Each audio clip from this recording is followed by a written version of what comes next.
So, some backstory on my place and myself. I had moved into my own apartment from my parents' house with my cat about 8 months prior, and I was happy as could be.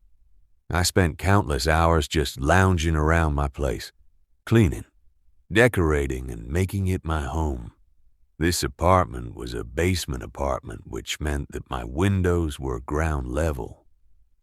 I had pretty awesome neighbors, actually. The older Asian lady upstairs became a fast friend and was the mother figure around the place. My other upstairs neighbor was a guy my age, and we quickly became friends as well. My neighbors across the hall were a little bit more off-putting, whereas I would frequently hear the couple arguing loudly and slamming doors, and the hallway between us was always filled with an accurate, earthy smoke. The man of the couple across the hallway always took an opportunity to make crude and inappropriate comments towards me, which I always just brushed off because, let's face it, when you're a woman, you get used to it. Until one night when things got really creepy. Now, our apartments had 2 entrances, a front door and a back hallway door. The front door was connected to the front parking lot, whereas the back hallway door just led into a dark alleyway behind the building, an area nobody should frequent. So on this particular night when I got home, it was already close to midnight. I headed straight into my bedroom to get undressed. I should tell you now that my bedroom window faces the back alleyway, and I had my blinds shut almost all the way. They were maybe open half a foot, and the window was cracked to let the breeze in. After I got undressed, I walked around a bit, straightening up, then headed to the bathroom to wash up before bed. As I stood there brushing my teeth, my cat came tearing out of my room and spun in the hallway to look in my room with her back puffed and growling. Not knowing what could make her do this, I peeked around the corner into the bedroom and didn't see anything. I noticed I couldn't see out the window since the light was on and there was a glare. So I flicked it off.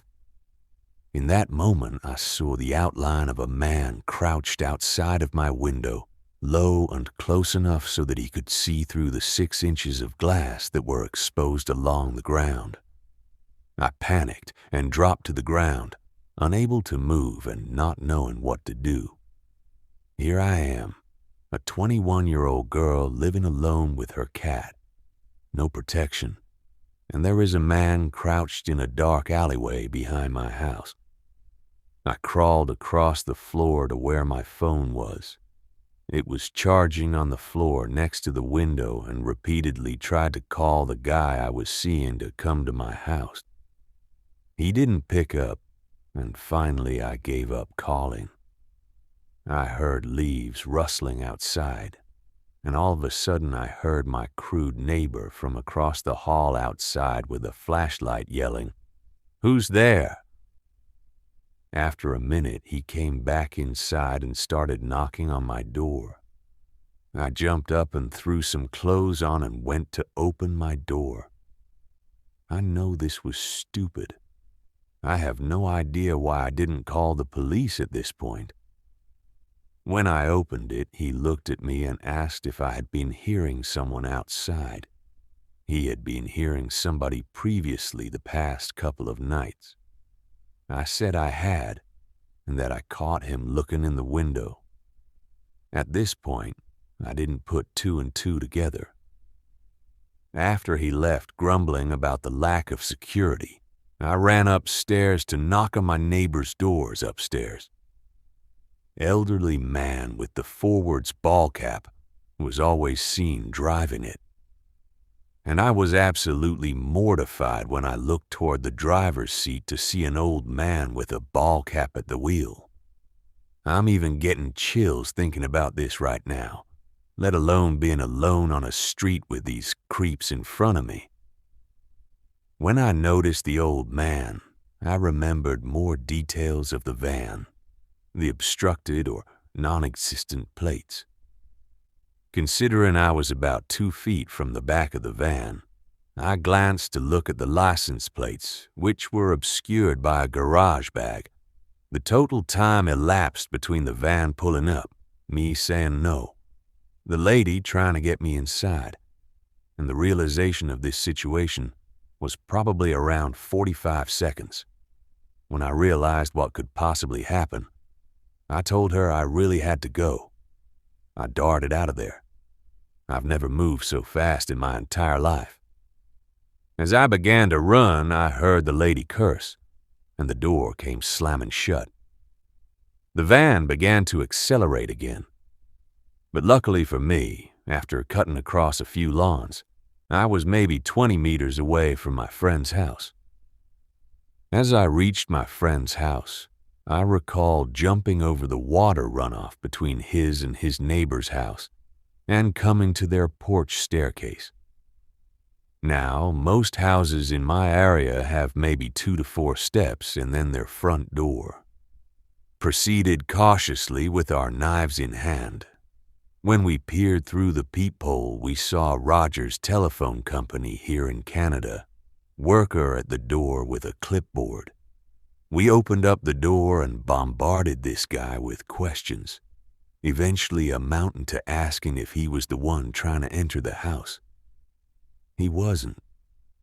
The van started up and left. Okay, so this is a story that happened to me when I was somewhere around the age of 12 or 13. I believe it was my best friend Anna's 13th birthday, but I could be mistaken. Regardless, that puts the year this happened around 2003 or 2004. I had known Anna since kindergarten. We had gone to elementary school together for several years. But then she moved to the other side of town when her mom remarried. So we only saw each other on special occasions, when my mom would drive me across town to spend the night. Now, this house was a weird house. It was in a pretty upscale neighborhood. A gated community, if I remember correctly, but the entire area outside of the immediate neighborhood was sort of crap. For reference, this was in the San Bernardino area of California. Beyond that, Anna's stepdad was a total creep. He used to make sexual references around all of us young girls, and I'm pretty sure he was physically abusive to my friend's mom. Not to mention, he was generally unpleasant to be around. He just seemed to get angry at the drop of a hat. While this isn't 100% relevant to what happened, it helps you get an idea of the overall atmosphere of the household. Anyway, so the night of the birthday party, I always felt like the odd one out, and I had made a ton of new friends at her middle school, and they all knew each other pretty well. There were about 10 of us in total, I think, so I had to try pretty hard to be involved in these sleepovers, or I would end up in the corner alone. Early on in the night, while Anna's mom and stepdad were still awake, it was a typical birthday cake and balloons and singing sort of party. Meanwhile, however, Anna's new friends were cooking up what we should all do when the parents went to bed. In excited whispers, some of the girls started telling me about how they had invited 2 of the boys from their school to stop by around 1 a.m. They had promised to meet them at the side yard gate and let them in through the back door so as not to draw the attention of Anna's parents. Both of the guys were super cute. They promised me, and I wouldn't be disappointed. We played it cool until Anna's parents went to bed a little bit before midnight, and then it became a waiting game. As the hour drew closer, the girls started debating who would go outside to meet the guys. It quickly became evident that although it seemed like a good idea at the time, most of the girls were still a bit scared of going outside in the dark alone. Wanting to fit in and gain some respect from Anna's new friends, I volunteered to go. Anna agreed to join, as well as Branty, who was the one who invited the boys to meet us in the first place. Quietly as we could, we opened the sliding glass door and crept into the backyard. I think it must have been a full moon, because I remember it seemed super bright for 1 o'clock in the morning. We all waited with bated breath as he unlocked the door and stepped out front. There were a few moments of silence as he looked around, and then he came back inside and locked the door behind him, clearly annoyed. "There's no one out there now. Keep it down. I've got work in the morning," he said. There was no arguing with him, but needless to say, none of us slept much that night. By the following morning, some of the girls were trying to justify it, speculating that one of the boys they invited might have sent a family member as a prank. But that just never made any sense to me. No normal, late middle-aged or elderly man would agree to terrorize a bunch of little girls unless he was already a twisted weirdo to begin with. Years later, I made the connection that we were incredibly close to Patton State Hospital, as in within reasonable walking distance, which is a pretty massive mental institution, but I don't know if there were any escapes that year. The most reasonable explanation is that it was somebody on drugs, I suppose, but it was terrifying no matter who they were, especially considering the suit and briefcase get-up. What was up with that, following that night? I don't recall ever spending the night at Anna's again, but I think it was more because her stepfather was a jerk, and my mom didn't want me around him anymore. Anna's mom and stepfather divorced a few years later, and Anna moved out of state. I never saw any of her friends again, and while we've kept in touch, we don't talk much about our childhood, and we never discuss what happened that night. I thought about bringing it up, but I also worry it might bring back other painful memories of everything going on with her stepfather at that time, so I don't know if that would be appropriate. Anyways, thank you guys for taking the time to read this, or listen. It was an interesting experience typing it out, as I've only ever told it out loud before, and very rarely. Back when I was living with my mom, there was this clearly mentally handicapped 40-ish-year-old man living upstairs from us. During the time I'll tell you about, it was 17-year-old me, my mom, and my 7-year-old little sister. Now, my mom was always super creeped out by this man. He had a creepy vibe right off the bat. He looked too long and too hard, smiled too readily, and got too close and too personal. But I always took him as harmless, almost always. I'd go to the pool with friends, and he'd be there and follow us around. He would ask questions about school and my family, give me compliments, all the regular creepy stuff. And when I left, he would leave too. My mom stopped going to the pool. She had a similar experience, apparently. I told her, "This man is just a little off. He's like a child.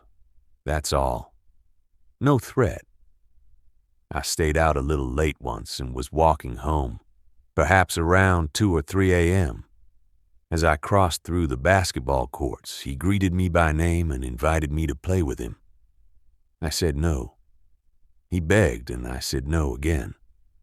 He followed me a bit and begged some more, and I kept saying no. It's late. He went home. So yes, he was a creep and not a threat. He seemed fine until the day he tried to break into my house. I was babysitting my then asleep sister, and it was perhaps 11 p.m. Much to my surprise, I hear a knock at the door. It was him, and he was trying to come in. I blocked the entrance and politely but firmly said no. He told me he was locked out and he really needed to come in. Again, I said no. I explained that we were just kids and we couldn't have any strangers, but offered to call a locksmith. He got a little frantic, said he was a doctor so I could trust him. Aha. What? I'm 100% sure he's not a doctor, but how strange of a thing to say.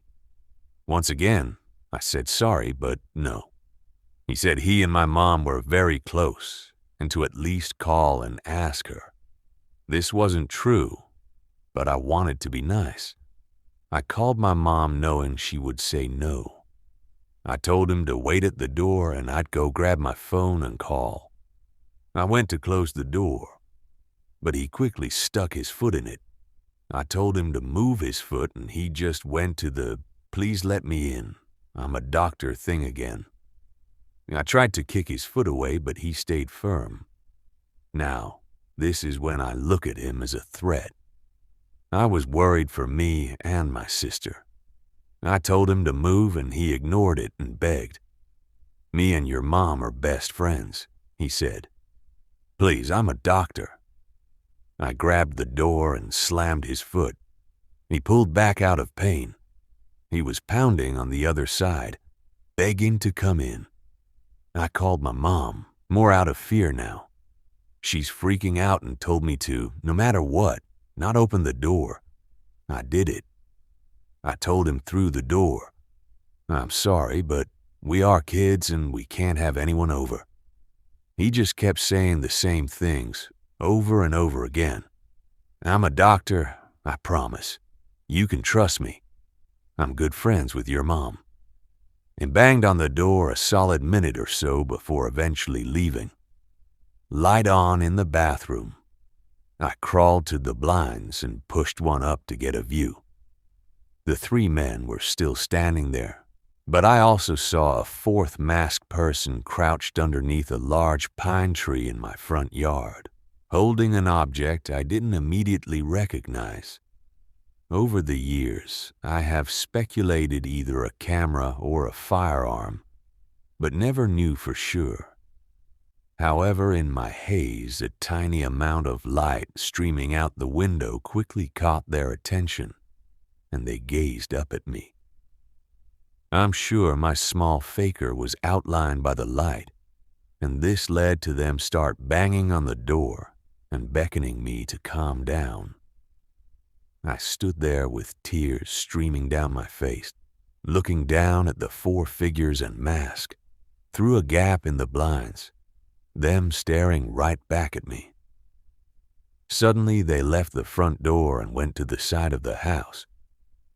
I ran to my room, turning off all the lights and huddling under my desk and hiding. I could hear the motion light by the sliding glass door facing my backyard, clicking on and off. Over the next 15 minutes, I didn't dare look outside.